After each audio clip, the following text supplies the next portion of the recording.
Hi, everyone, and welcome to our series, Where Are They Now?, where we check in on former Crimson athletes and Harvard alums who are making an impact in their life after Harvard. We're joined this week by Harvard men's golf alum and current director of cardiac electrophysiology at the Steward Healthcare System, also an assistant professor at Tufts Medical School, Dr. Jack Wylie. Jack, thanks for joining us.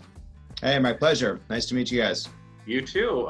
First off, I'm going to ask you a basic question here because I'm assuming the average person might not know what cardiac electrophysiology is. Can you describe what it is, how it's different from maybe basic cardiology, and what you do on a day-to-day basis?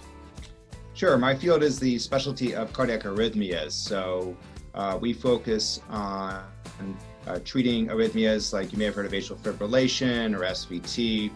And then we also put in pacemakers and defibrillators. So I manage patients clinically with these arrhythmias, serve as a general cardiologist occasionally, and then I do a lot of procedures. So we put catheters in people's hearts and try to cauterize areas where arrhythmias may be coming from. I'm curious how your job has been affected by the COVID pandemic, and we hear a lot about possible impacts on people's hearts from COVID and what you've seen in your day-to-day work and anything that you can share. As a cardiologist, we were affected a bit by COVID, mostly by most of our patients not being able to come into clinic and not be able to come in for procedures. We got repurposed a little bit. I did some ICU shifts and some electronic ICU shifts, but mostly it was trying to reimagine the practice of medicine remotely via things like this, Zoom. My field is particularly well suited to this because a lot of patients have implanted devices, pacemakers or defibrillators, or they have home monitors. There's a whole suite of things you can do with measure your heart rate on your phone. And so we've been trying to use more of that during the pandemic to track people's heart rhythms at home. And it's opened up our eyes to the possibility of remote care that's really been pretty innovative and fun. I want to go back to your days at Harvard and start with your time as an Ivy golfer. How did the experience as a college athlete enhance your time at Harvard?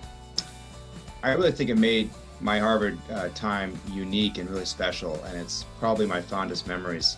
I was a classics major and doing all the pre-med courses, so I was pretty busy doing those two things, and being able to escape and be with my team members and go over and play golf most afternoons in the fall and spring was a real pleasure and an incredible honor too. What was the coolest course you got to play because of your time at Harvard? There's two answers to that. One, the coolest course is where we practiced, which is over at the Country Club in Brookline. So that was an incredible privilege to be able to do that. But the best experiences at Harvard Golf was when we took a spring trip out to San Francisco and we got to play Cypress Point and Pebble Beach in one day. Awesome. Wow. That was pretty great. So I assume that might answer my next question, and what your best memory from your time as a Harvard golfer is. Probably pretty tough to top that, right? Those spring trips were pretty amazing, but we had some wonderful tournaments, and I made very close friends on the golf team. We still keep in touch, and our ECAC victory my senior year was probably my greatest memory. How many hours a week were you and your teammates putting in, balancing that on top of your heavy and rigorous course loads as well? Yeah, so during the season, which spanned fall and spring, we would practice generally 4 or 5 days a week, about 4 or 5 hours, so 20 to 30 hours a week, plus tournaments on the weekends. So we had to organize our class schedules around practices and study on the road and be really diligent about working in the evenings. So it was a lot of time, but it was certainly worth it. How did Harvard, challenge you and push you to be not just a good student, become a good doctor as well, but also to maybe broaden your base as a person, as an individual as well? Great question. I think probably by exposing me to people from all over the country and all over the world and making friends with people I wouldn't have met otherwise. And I think that's really one of my favorite, when I look back at my Harvard career, I don't really remember, particular things maybe I learned in class, but I remember my friends and colleagues and professors also. But it's the people you meet that I think was the greatest part of my experience at Harvard. You end up going to Harvard Med School as well. So by your time being through your medical school days, you had to be pretty familiar with the campus area all around Cambridge. You mentioned you took pre-med classes while you were an undergrad at Harvard. So it seems you knew you wanted to be a doctor when you went to Harvard. When did you realize that medicine was something that you wanted to pursue? Yeah, I sort of spent my first year at Harvard probably trying to run away from medicine. My father and grandfather, actually my father was a fourth generation doctor, so it was kind of in my blood, and I kind of thought maybe I should do something else, but I got drawn back to it, the combination of science and working with people, and lo and behold, it kept going. I love it. It's been a great career, and so now I'm a fifth generation doctor, which is kind of cool. That is really cool. Can you walk me through your path from med school at Harvard to where you are now? Yeah, so after I graduated college, I deferred med school a year and taught and played golf in Europe, and taught high school, and then went to HMS, matched into residency at Mass General, and then did my training in cardiology and electrophysiology at Beth Israel Deaconess, another Harvard hospital. So I was still in the Harvard system. Took a job after that at BI, and then moved over here to St. Elizabeth's, which is actually in Brighton, about 10 years ago, to run the electrophysiology department.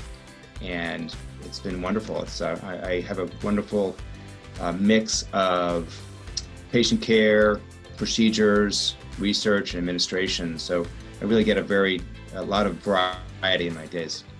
Great. I have to hear more about that year you spent in Europe then. That piqued my interest. What kind of courses did you get to play? I'm assuming you tried to hit a lot of the classics.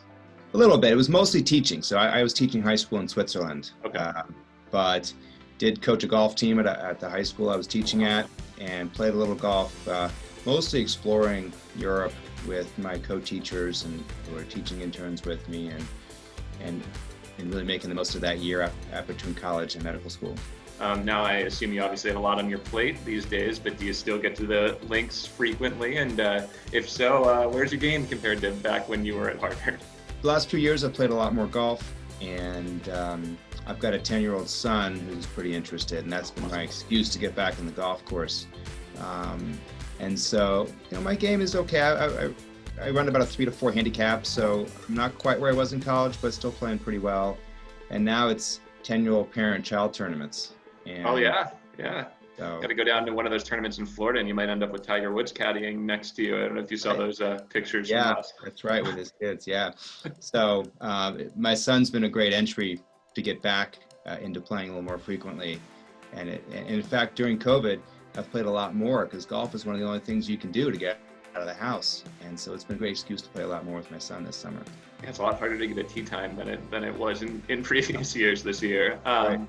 What would you tell like a high achieving student athlete in high school who wants to excel in the classroom but also might want to play golf or another sport competitively about the type of experience they can get to be pushed but also prepared for their future going to a place like Harvard as a student athlete?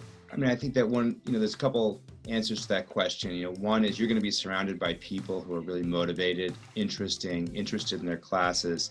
So, you're going to spend a lot of time on your sport if you play college athletics, but you're going to be surrounded by people who are also going to spend a lot of time on academics. So, it was a lot of work and a lot of time, but because everyone else is doing the same thing and it's such an intensive time of your life, you can do it. You can play golf for 5 hours and then go home and study for 4 hours.